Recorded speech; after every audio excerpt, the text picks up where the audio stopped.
ദൈവനാമത്തിന് മഹത്വം ഉണ്ടായിരിക്കട്ടെ. ആദ്യമായിട്ട് ഞങ്ങളെ ഈ പരിശുദ്ധമായ അൾത്താരയിൽ വന്നു നിന്ന് സാക്ഷ്യം പറയാൻ അനുഗ്രഹിച്ച പരിശുദ്ധ അമ്മയ്ക്കും തിരുക്കുമാരനും 1000 നന്ദി. ആദ്യം എനിക്ക് പറയാനുള്ളത്, ഞാൻ ജർമ്മൻ B2 എക്സാം പാസ്സായ സാക്ഷ്യമാണ്. ഞാൻ ജർമ്മൻ പഠിക്കാൻ തീരുമാനിച്ച സമയം തൊട്ട് ഇപ്പോൾ ജർമ്മൻ എക്സാം പാസ്സായത് വരെ അമ്മയുടെ പ്രസൻസ് എപ്പോഴും എൻ്റെ കൂടെ തന്നെ ഉണ്ടായിരുന്നു. ഇടുക്കിയിൽ താമസിക്കുന്ന ഞാൻ പഠിച്ചത് കോഴിക്കോടാണ്. അവിടുന്ന് ഞാൻ കോഴിക്കോട് പോയി പഠിക്കാനുണ്ടായത് വരെ അമ്മയുടെ തീരുമാനമായിരുന്നു എന്ന് ഞാൻ വിശ്വസിക്കുന്നു. ആ പഠിച്ച ഇൻസ്റ്റിറ്റ്യൂട്ടിൻ്റെ എംബ്ലം ഒരു നീലയും പച്ചയും കളറുള്ള എംബ്ലമായിരുന്നു. അതുകൊണ്ട് തന്നെ അത് മാതാവിൻ്റെ പ്രസൻസ് അവിടെ എപ്പോഴും ഉണ്ടെന്ന് ഞാൻ വിശ്വസിക്കുന്നു. ഞാൻ ജർമ്മൻ്റെ എക്സാം ആദ്യം 3 മോഡ്യൂള് ബാംഗ്ലൂരും 1 മോഡ്യൂള് കൊച്ചിയിലുമായിരുന്നു എടുത്തിട്ടുണ്ടായിരുന്നത്. ബാംഗ്ലൂർ എക്സാം എഴുതാൻ പോയ സമയത്ത് തൊട്ട് നല്ലപോലെ പ്രാർത്ഥിക്കുകയും എക്സാം എഴുതുന്ന സമയത്ത് മമ്മിയോട് പറഞ്ഞ് തിരി കത്തിച്ച് വെച്ച് മമ്മി പ്രാർത്ഥിക്കുകയും ഞാനവിടെ പരിശുദ്ധമായ ഉപ്പ് വിതറി പ്രാർത്ഥിക്കുകയും തൈലം പൂശുകയും ഒക്കെ ചെയ്തായിരുന്നു എക്സാമിന് പോകുന്നത്. അവിടെ ചെന്ന് ആൻസർ ഷീറ്റ് കിട്ടുമ്പോഴും ക്വസ്റ്റ്യൻ പേപ്പറിലും not by merit but by grace എന്ന് എഴുതിയിട്ടാണ് ഞാൻ എക്സാം അറ്റൻഡ് ചെയ്തത്. 4 ദിവസത്തിനുള്ളിൽ റിസൾട്ട് വന്നു. ആദ്യത്തെ 3 മോഡ്യൂളും ഫസ്റ്റ് അറ്റംപ്റ്റ് തന്നെ പാസ്സാവാനായിട്ട് അമ്മ മാതാവ് സഹായിച്ചു. 4ാമത്തെ മോഡ്യൂൾ കൊച്ചിയിലായിരുന്നു എഴുതിയത്. റിസൾട്ട് വന്ന സമയത്ത് 3 മാർക്കിലും ഒരു 7 എന്നുള്ള നമ്പർ ഉണ്ടായിരുന്നു. അത് മാതാവിൻ്റെ വലിയൊരു അനുഗ്രഹമായിട്ടും മാതാവിൻ്റെ പ്രസൻസ് എൻ്റെ കൂടെ ഉണ്ടായിരുന്നു എന്നുള്ളതിൻ്റെ ഒരു തെളിവായിട്ട് ഞാൻ വിശ്വസിക്കുന്നു.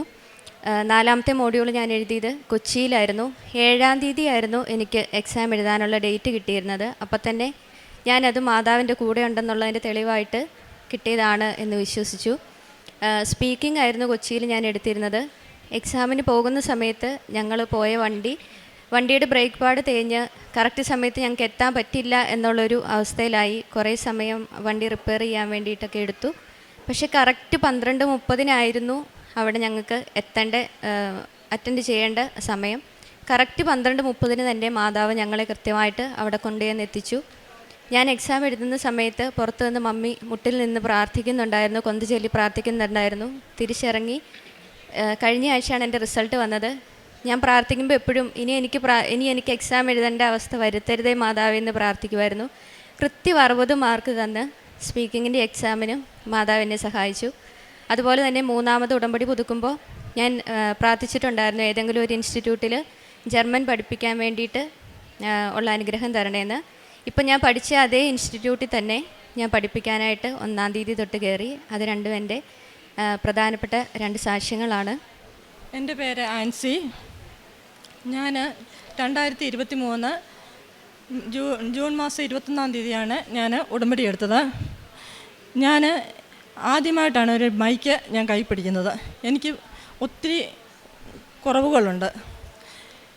ഞാനിവിടെ ഉടമ്പടി എടുക്കാൻ വന്നപ്പം മാതാവിൻ്റെ സ്വരൂപം പ്രദക്ഷിണ സമയത്ത് എനിക്ക് മാതാവിൻ്റെ വിശ്വാസ പ്രമാണം ചൊല്ലി എല്ലാവരും പ്രാർത്ഥിക്കാമെന്ന് പറഞ്ഞു. കണ്ണടച്ച് പിടിച്ച് ഞാൻ കണ്ണടച്ച് പ്രാർത്ഥിച്ചപ്പോൾ എനിക്ക് നല്ല മുല്ലപ്പൂവിൻ്റെ മണം വന്നു. ഞാൻ അന്നേരം പെട്ടെന്ന് കണ്ണു തുറന്ന് നോക്കി. ആരുടെയും തലയിലോ അല്ലെന്ന് വരിയില്ല ആരുടെയും കയ്യിലോ മുല്ലപ്പൂ ഉണ്ടോയെന്നോ എനിക്കന്ന് അറിയില്ലായിരുന്നു അത് മാതാവ് കൂടെ ഉള്ളതാണെന്ന്. ഞാൻ എന്നിട്ട് നോക്കിയിട്ട് ഒരിടത്തും ഒരു മുല്ലപ്പൂവിൻ്റെ മണം വന്നുള്ളൂ, മുല്ലപ്പൂ കണ്ടില്ല. അത് കഴിഞ്ഞ് ഒരു ദിവസം ഞാനിവിടെ അച്ഛൻ്റെ ആശീർവാദം മേടിക്കാനായിട്ട് ടോക്കൺ എടുക്കാൻ കയറി നിന്നു. അന്ന് എൻ്റെ അനിയത്തി എൻ്റെ കൂടെയുണ്ട്. അന്നേരം അന്നും എനിക്ക് അതുപോലെ തന്നെ മുല്ലപ്പൂവിൻ്റെ മണം വന്നു. ഞാൻ അന്ന് എൻ്റെ അനിയത്തിയോട് ചോദിച്ചു, വല്ല മണം വരുന്നുണ്ടോ എന്ന് ചോദിച്ചു. ഇല്ല ചേച്ചി, എനിക്കൊന്നും വരുന്നില്ലെന്ന് പറഞ്ഞു. പക്ഷേ എനിക്ക് നല്ല മണമായിരുന്നു വന്ന്. അത് കഴിഞ്ഞ് ഇവിടെ ക്യൂവിൽ ഈ അച്ഛനായിരുന്നു ആശീർവാദം തരാൻ നിന്നത്. ഞാൻ ഈ അച്ഛൻ്റെ അടുത്ത് വന്ന് നിന്ന് കഴിഞ്ഞ് അതുപോലെ അച്ഛൻ എൻ്റെ തലയിൽ കൈവച്ചു. ആ നിമിഷം എനിക്ക് മുല്ലപ്പൂവിൻ്റെ മണം വന്നു. ഇത് ഞാൻ വീട്ടിൽ പോയിരുന്ന് എൻ്റെ നാത്തുവിനോട് വിളിച്ച് പറഞ്ഞു, ഫോണിൽ കൂടെ വിളിച്ച് പറഞ്ഞുകൊണ്ടിരുന്നപ്പോൾ ഞാനും ഉണ്ട്, എൻ്റെ ഭർത്താവും ഉണ്ട്, എൻ്റെ മോളും കൂടി ഇരുന്ന് വർത്താനം അത് പറഞ്ഞുകൊണ്ടിരുന്ന സമയത്ത് തന്നെ അന്നേരം അതുപോലെ മുല്ലപ്പൂവിൻ്റെ മണം വന്നു. അന്നേരം മോൾ എഴുന്നേറ്റ് പറഞ്ഞു, മമ്മി മുല്ലപ്പൂവിൻ്റെ മണം വരുന്നല്ലോ. അപ്പം എൻ്റെ ഭർത്താവും പറഞ്ഞുകൊണ്ട് നേരാന്ന് പറഞ്ഞു. എന്നിട്ട് മോൾ എഴുന്നേറ്റ് അന്നേരം റോട്ടിൽ കൂടി ആരെങ്കിലും പോകുന്നുണ്ടോ എന്ന് നോക്കി. പക്ഷേ ആരും പോകുന്നില്ലായിരുന്നു. അങ്ങനെ എനിക്ക് 4 പ്രാവശ്യം മാതാവിൻ്റെ മണം അങ്ങനെ അനുഭവപ്പെട്ടു. പിന്നെ എനിക്ക് അടുത്ത എൻ്റെ സാക്ഷ്യം, എനിക്ക് അലർജിയുടെ അസുഖം ഉണ്ടായിരുന്നു. അത് അലർജി എന്ന് പറഞ്ഞാൽ തുമ്മൽ വന്നു കഴിഞ്ഞാൽ ഞാൻ തുമ്മുന്നത് രാവിലെ അങ്ങ് തുടങ്ങിയാൽ രാത്രി കിടന്നുറങ്ങത്തില്ല. എപ്പോഴും തുപ്പണം, എപ്പോഴും നിറഞ്ഞു വരും, എപ്പോഴും അതുപോലെയാണ്. അതുപോലെ കുളിച്ച് കഴിഞ്ഞ് എൻ്റെ ശരീരത്തെ വെള്ളം അങ്ങ് മാറിക്കഴിയുമ്പോൾ അങ്ങ് ചൊറിച്ചിൽ തുടങ്ങും. ചൊറിച്ചിൽ വന്നു കഴിഞ്ഞാൽ ചൊറിയാൻ എനിക്കറിയത്തില്ല, എങ്ങനെ ചൊറിയണമെന്ന് എനിക്കറിയത്തില്ല. ആ തരത്തിലാണ് ഞാൻ കട്ടിലേ കിടന്ന് ഉരുളുമായിരുന്നു. അപ്പം ഞാനിവിടെ നിയോഗമൊന്നും വെച്ചില്ല. ഞാനിവിടെ ഉടമ്പടി എടുത്ത് കഴിഞ്ഞ് വെച്ചിട്ട് ഞാൻ 3 വർഷമായി 3 വർഷമാകാൻ പോകുന്നു ഉടമ്പടി എടുത്തിട്ട്. എനിക്ക് ഇപ്പം ആ അലർജി എന്ന് പറഞ്ഞാൽ ഞാൻ അങ്ങനെയുള്ളൊരു തുമ്മലും ഇല്ല, ചൊറിച്ചിലും എൻ്റെ അമ്മ മാതാവും ഈശോയും എനിക്ക് മാറ്റി തന്നിരിക്കുന്നു. അടുത്തായിട്ട് എനിക്ക് എൻ്റെ ഞങ്ങൾ ഏലകൃഷിക്കാരാണ്. ഞങ്ങളുടെ പറമ്പിൽ തത്ത വരിക എന്ന് പറഞ്ഞാൽ 1-2 തത്തയല്ല, 10, 25, 30 തത്തയാണ് വരുന്നത്. തത്ത വന്നു കഴിഞ്ഞാൽ ഞങ്ങളുടെ ഏലത്തിൻ്റെ ശരം കണ്ടിച്ച് കളയും. എന്നിട്ട് കൊത്തിപ്പറിച്ച് ചതറിച്ചിട്ടേക്കും. അതും ഒരു കൂട്ടം ഇങ്ങ് വരുവാണ്. അപ്പോൾ ഞങ്ങൾ പടക്കം പൊട്ടിച്ച് നോക്കി, പല ഇതിലും ഓടിച്ച് നോക്കി. ഞങ്ങൾ ആൾക്കാരുള്ളപ്പോൾ അത് പറന്ന് മരത്തിൽ മണ്ടേ വന്നിരിക്കും. അത് കഴിയുമ്പം പിന്നെയും വന്ന് ഇത് കുത്തിപ്പറിക്കുകയാണ്. അപ്പോൾ എന്ത് ചെയ്യണമെന്ന് അറിയത്തില്ല. അന്നേരം ഇപ്പം ഞങ്ങൾ ഓർക്കുന്നത്, ഞാനും ഈ മോളും കൂടെ കൂടി ഞങ്ങളുടെ പറമ്പിൻ്റെ അതിര് വഴി നമ്മുടെ ഉപ്പെടുത്തോണ്ട് പോയി 4 മൂലയിലും വിതറി പിറ്റേ ദിവസം തൊട്ട് ആ തത്ത അങ്ങ് പോയി. അത് 2023 2024 തത്തയുടെ ശല്യം ഉണ്ടായില്ല. 2025 പിന്നെയും അതുപോലെ തന്നെ ഞങ്ങൾ കായെടുത്തോണ്ട് കഴിയുമ്പോൾ തത്ത വന്ന് കുത്തിപ്പറിച്ചിട്ടേക്കെന്ന് കണ്ടു. അന്ന് ഞങ്ങൾ ഇതുപോലെ തന്നെ ഉടമ്പടി 4 മൂലയിലും വിതറി. പിറ്റേ ദിവസം തൊട്ട് തത്തയുടെ ശല്യം നിന്നു. ഞങ്ങളുടെ അയലോക്കംകാരുടെ പറമ്പിലും ഉണ്ടായിരുന്നു. അവർക്ക് വേണ്ടിയിട്ട് ഞാൻ പ്രാർത്ഥിച്ച ചെയ്തു. അവിടുന്ന് അത് മാറിക്കിട്ടി. പിന്നെ പന്നി, മുള്ള ഏലത്തിൻ്റെ ചിമ്പ് വന്ന് കടിച്ചു പറിച്ച് ഇടുമായിരുന്നു. അതും ഞങ്ങളിങ്ങനെ ഉപ്പ് വിതറി. പിന്നെ പന്നിയുടെ ശല്യത്തിൽ നിന്നും, മുള്ളം പന്നിയുടെ ശല്യത്തിൽ നിന്നും ഞങ്ങളുടെ പറമ്പ് രക്ഷപ്പെട്ടു. പിന്നെ ഈ മോളുടെ എക്സാമിനെ പറ്റി പറഞ്ഞത്, അതും മോളുടെ എക്സാമിൻ്റെ സമയത്ത് പരീക്ഷ എഴുതുമ്പോൾ മോൾക്ക് വേണ്ടി തിരി കത്തിച്ച് പ്രാർത്ഥിച്ചു. ഞാൻ 2 തിരിയും, പച്ചത്തിരിയും നീലത്തിരിയും കത്തിച്ച് വെച്ച് മുട്ടുമേൽ നിന്ന് ഞാൻ പ്രാർത്ഥിച്ചു. എൻ്റെ മകളുടെ കൂടെ അമ്മ മാതാവ് ഈശോയും കാണണേന്ന് പ്രാർത്ഥിച്ചു. അതിൻ്റെ ഫലമായിട്ട് എൻ്റെ മോള് പറഞ്ഞല്ലോ പാസ്സായ എല്ലാ കാര്യങ്ങളും. അന്ന് മോളുടെ കൂടെ കൊച്ചി പരീക്ഷ എഴുതാൻ പോകുമ്പോൾ മോളുടെ ഒരു കൂട്ടുകാരത്തിയും വന്നിട്ടുണ്ടായിരുന്നു. അപ്പോൾ അത് കണ്ണൂരിൽ നിന്ന് വന്ന കൊച്ചായിരുന്നു. ആ കൊച്ചിനെ അപ്പം സമയം കടന്നുപോയി. പെട്ടെന്ന് ഞങ്ങൾ സമയം നോക്കുമ്പോൾ 11 മണി കഴിഞ്ഞു. ഗൂഗിളിൽ റൂട്ട് മാപ്പ് നോക്കിക്കഴിഞ്ഞപ്പോൾ 1.5 മണിക്കൂറും കൂടെ വേണം അവിടെ കൊച്ചി ചെല്ലണമെന്നൊരു. എങ്ങനെ ചെല്ലുമെന്ന് അറിയത്തില്ല. ഞാൻ ഒരു കയ്യിൽ കൊന്തയും ഒരു കയ്യിൽ എൻ്റെ മാതാവിനെയും വെച്ച്, മാതാവിൻ്റെ കാശുരൂപം വെച്ച്, മനുഷ്യർക്ക് അസാധ്യമായത് ദൈവത്തിന് സാധ്യമാണ് എന്ന് ബൈബിൾ വാക്യം പറഞ്ഞ് പ്രാർത്ഥിച്ച് കൊന്ത ചൊല്ലിപ്പോയി. കൃത്യം പരീക്ഷയ്ക്ക് സമയത്ത് കൃത്യം അവിടെ കയറുന്നത്. അപ്പം ഞാൻ ഓർത്തു, ഞങ്ങൾ ഈ കൊച്ചു തന്നെയായിരുന്നേ കുഴപ്പമില്ല. കണ്ണൂരിൽ നിന്ന് വന്നൊരു കൊച്ചും കൂടിയുണ്ട്. ആ കൊച്ചിനെ ഇവിടുന്ന് പരീക്ഷ എഴുതാൻ കൊണ്ടുപോയിട്ട് അതിനെ എഴുതിക്കാതെ വന്നു കഴിഞ്ഞാൽ എന്നാ ചെയ്യും? ഞാൻ പ്രാർത്ഥിച്ചതിൻ്റെ ഫലമായി കൃത്യം 12:30 സമയത്ത് കൃത്യം ആ വാതൊക്കെ കൊണ്ടുപോയി ഞങ്ങളുടെ വണ്ടി നിൽക്കാൻ അമ്മ മാതാവ് ഈശോ ഞങ്ങളെ അനുഗ്രഹിച്ചു. എൻ്റെ പ്രേക്ഷിത ഞാൻ പത്രം മേടിച്ച അയൽക്കാരുടെ അടുത്ത വീടുകളിൽ കൂടെയും ഓട്ടോ സ്റ്റാൻഡിലും ദൂരെ ഓട്ടോ സ്റ്റാൻഡിലും നെടുമ്പാശ്ശേരി വിമാനത്താവളത്തിൽ വരെയും ഞാൻ എൻ്റെ പത്രം കൊണ്ട് കൊടുക്കും. ആരെങ്കിലും ഇത് വായിക്കുന്നവർക്ക് മാത്രമേ ഞാൻ കൊടുക്കുള്ളൂ. ഒരു കാരണവശാലും ഞാൻ കടയിൽ കൊടുക്കുകയില്ല. അതിനുവെച്ചാൽ ഒരു ദിവസം ഞങ്ങൾ കടയിൽ നിന്ന് സാധനം മേടിച്ചപ്പം ഈ പത്രത്തിലാണ് പൊതിഞ്ഞിട്ട് തന്നത്. അതുകൊണ്ട് ഞാൻ മോളോടും പറയും, ഒരു കാരണവശാലും പത്രം കട വഴി കൊടുത്തേക്കരുത്. അങ്ങനെ പത്രം എല്ലായിടത്തും കൊടുക്കും. പിന്നെ എൻ്റെ കാരുണ്യപ്രവർത്തികൾ എന്ന് പറഞ്ഞാൽ ഞങ്ങളുടെ ക്യാൻസർ രോഗികളായിട്ടുള്ളവർക്കൊക്കെ എന്നെ ഒത്തിരി അല്ല, എന്നാൽ ഞങ്ങളെ കഴിയുന്ന സഹായങ്ങൾ ഞങ്ങൾ ചെയ്യുന്നുണ്ട്. പിന്നെ ഞങ്ങളുടെ അവിടെ 3-4 വൃദ്ധസദനം, അതായത് പ്രായമായവരും രോഗികളായിട്ടുള്ളവരുണ്ട്.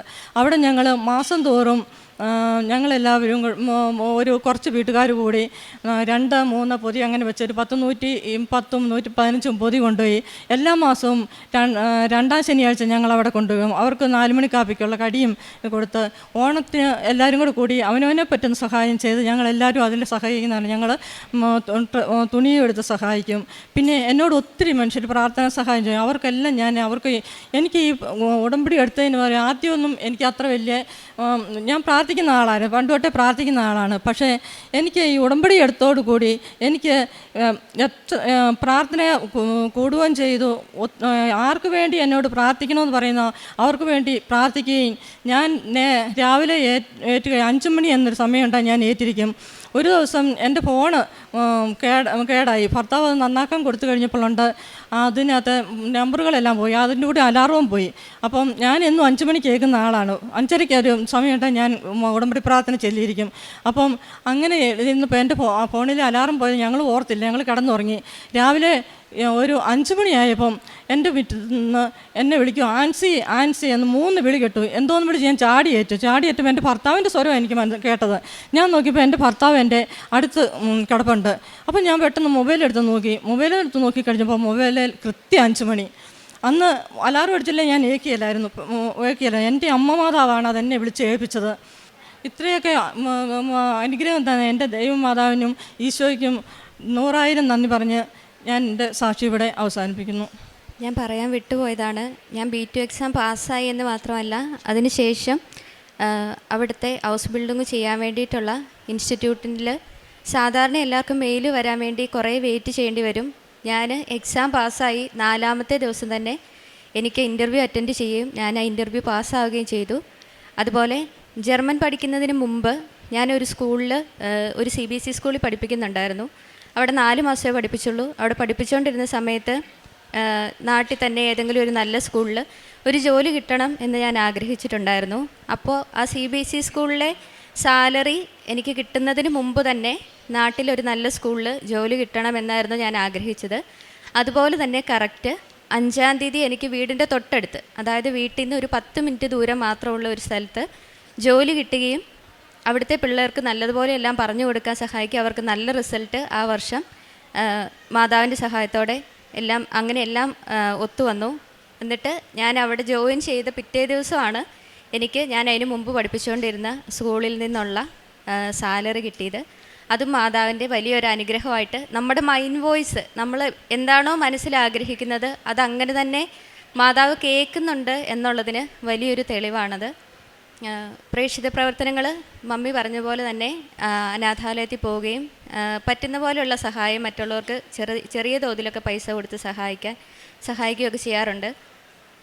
ഉടമ്പടി എടുക്കുന്നതിന് മുമ്പ് മമ്മി ആദ്യം ഉടമ്പടി എടുത്തു. മമ്മിയുടെ ഉടമ്പടിയിൽ ഞാൻ പ്രാർത്ഥിക്കുന്നുണ്ട്. എന്തെങ്കിലുമൊക്കെ ആവശ്യം വന്നാൽ സാധാരണ പോലെ പ്രാർത്ഥിക്കും, പിന്നെ കുറേ പരാതി പറയും, കരയും, അങ്ങനെയൊക്കെ ആയിരുന്നു അത്രയും നാൾ. ഉടമ്പടി എടുത്തതിന് ശേഷം കുറേ വ്യത്യാസം വന്നു. ആദ്യമൊക്കെ ഞാൻ ഉടമ്പടിയിൽ നല്ല ഉഴപ്പായിരുന്നു. എന്നാലും ഞാൻ പ്രാർത്ഥിച്ച കാര്യങ്ങളൊക്കെ മാതാവ് എനിക്ക് നടത്തി തന്നു. അപ്പോൾ എനിക്ക് തോന്നി ഞാൻ കാണിക്കുന്നത് നന്ദികേടാണ്, ഇങ്ങനെ ആയാൽ പോരാ എന്ന് തോന്നി. അതിനുശേഷം ഇപ്പോൾ കൃത്യമായിട്ട് ഞാൻ കാര്യങ്ങളെല്ലാം ചെയ്യാനായിട്ട് ശ്രമിക്കാറുണ്ട്, എല്ലാം ചെയ്യാൻ പറ്റുന്നുമുണ്ട്. കൃത്യമായിട്ട് എന്നും പള്ളിയിൽ പോകാനും നോമ്പെടുക്കാനും അങ്ങനെയുള്ള എല്ലാം ചെയ്യാൻ പറ്റുന്നുണ്ട്. ഈ അനുഗ്രഹങ്ങളെല്ലാം ചെയ്തു തന്ന മാതാവിനും ഈശോയ്ക്കും 1000 നന്ദി പറയുന്നു. സങ്കീർത്തനങ്ങൾ 75:1. ദൈവമേ, ഞങ്ങൾ അങ്ങേക്ക് നന്ദി പറയുന്നു, ഞങ്ങൾ അങ്ങേക്ക് കൃതജ്ഞത അർപ്പിക്കുന്നു. ഞങ്ങൾ അങ്ങയുടെ നാമം വിളിച്ചപേക്ഷിക്കുകയും അങ്ങയുടെ അത്ഭുത പ്രവൃത്തികളെ പ്രകീർത്തിക്കുകയും ചെയ്യുന്നു.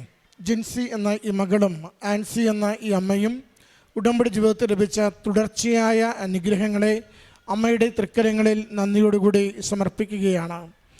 രണ്ടുപേരും അവരുടെ ജീവിതത്തിൻ്റെ, കുടുംബത്തിൻ്റെ ഏറ്റവും പ്രധാനപ്പെട്ട മേഖലകളെയും അതിൽ പ്രതിസന്ധിയുടെ നിമിഷങ്ങളിൽ അമ്മ എങ്ങനെ കരം ചേർത്ത് പിടിച്ച് വഴി നടത്തിയെന്നും നമ്മളോട് പങ്കുവയ്ക്കുകയാണ്. പ്രത്യേകിച്ച് ക്ഷുദ്രജീവികളുടെ, തത്തകളുടെയും മുള്ളൻ പന്നികളുടെയും ശല്യത്തിൽ നിന്ന് കാർഷിക വിളകളെ സംരക്ഷിച്ചുകൊണ്ടും പഠന മേഖലയിൽ നിരന്തരമായി അമ്മ നയിച്ച് സമയത്ത് അമ്മ പരീക്ഷയ്ക്കെത്തിച്ച് വിജയം നൽകി മകളുടെ ഭാവിയെ സുരക്ഷിതമാക്കിയതും ഒക്കെ സാക്ഷ്യത്തിലൂടെ പങ്കുവച്ചു. പ്രിയമുള്ളവരെ, ഉടമ്പടി ഒരു ഉറപ്പാണ്. അത് അമ്മ കൂടെയുണ്ട് എന്നുള്ള ഉറപ്പാണ്. ഉടമ്പടി ഒരു വിശ്വാസമാണ്. അത് പ്രാർത്ഥിക്കുന്ന കാര്യങ്ങൾ ഫലവത്താകും എന്നൊരു വിശ്വാസമാണ്. ഉടമ്പടി സമയത്തിന്മേലുള്ള അമ്മയുടെ അധികാരത്തെ ഓർമ്മിപ്പിക്കുന്നതാണ്. നമ്മൾ ഏറെ നാളായി ലാഗ് ചെയ്തിരിക്കുന്ന ഏതൊരു വിഷയത്തിലും അമ്മ സമയം ചുരുക്കി ഈശോയിലൂടെ നമ്മളെ അനുഗ്രഹിക്കും എന്ന പ്രത്യാശ ഉടമ്പടിയോട് കൂടുതൽ ചേർന്ന് നിൽക്കുവാൻ നമ്മളെ നിരന്തരം സഹായിക്കുന്നുണ്ട്. അതുകൊണ്ട് ഉടമ്പടി എടുക്കുമ്പോൾ നമ്മളിൽ രൂപപ്പെടേണ്ട ഒരു ആത്മീയ അവസ്ഥ, മാനസിക അവസ്ഥ, ഇത് വെറുതെ ലക്ഷ്യം കാണാതെയുള്ള ഒരു യാത്രയ്ക്കുള്ള തുടക്കമല്ല, മറിച്ച് എൻ്റെ അമ്മയോടും ഈശോയോടുമൊപ്പം എൻ്റെ ജീവിത വിഷയങ്ങൾ എന്തു തന്നെയാവട്ടെ, എത്ര കണ്ട് രൂക്ഷമായതാവട്ടെ, എത്ര കണ്ട് ഞാൻ വേദനിക്കുന്നതാവട്ടെ, അതിന്മേൽ ദൈവം തീരുമാനമെടുക്കുന്ന ഒരു പ്രക്രിയയിലേക്ക് എന്നെ തന്നെ ഞാൻ വിട്ടുകൊടുക്കുന്നു എന്നതാണ് ഉടമ്പടിയിൽ നമ്മൾ ചെയ്യുന്നത്. അതുകൊണ്ട് വിട്ടുകൊടുക്കൽ എത്രത്തോളം പൂർണ്ണമാകുന്നുവോ അത്ര വേഗത്തിൽ ഉടമ്പടി പ്രകാരമുള്ള അനുഗ്രഹങ്ങൾ നമുക്ക് സംപ്രാപിക്കുവാൻ സാധിക്കുകയും ചെയ്യും. അമ്മയോട് പറയേണ്ടത്, അമ്മയുടെ മകനായി മകളായി ഉടമ്പടിയിൽ കൂടുതൽ ഉറച്ചു നിൽക്കുവാൻ ഞങ്ങളെ സഹായിക്കണമേ. ഉടമ്പടിയുടെ ഓരോ കാര്യവും ഭാരപ്പെട്ട് ചെയ്യുവാനല്ല, സ്നേഹത്തോടെ ചെയ്യുവാൻ ഞങ്ങളെ നിരന്തരം നയിക്കണമേ. അതുവഴി അമ്മയുടെ ഈശോയുടെ നാമം മഹത്വപ്പെടുത്തുവാൻ, അമ്മയും ഈശോയും നൽകുന്ന അനുഗ്രഹങ്ങൾ ജീവിതത്തിൽ അനുഭവിക്കുവാൻ ഞങ്ങളെ സഹായിക്കണമേ എന്ന്.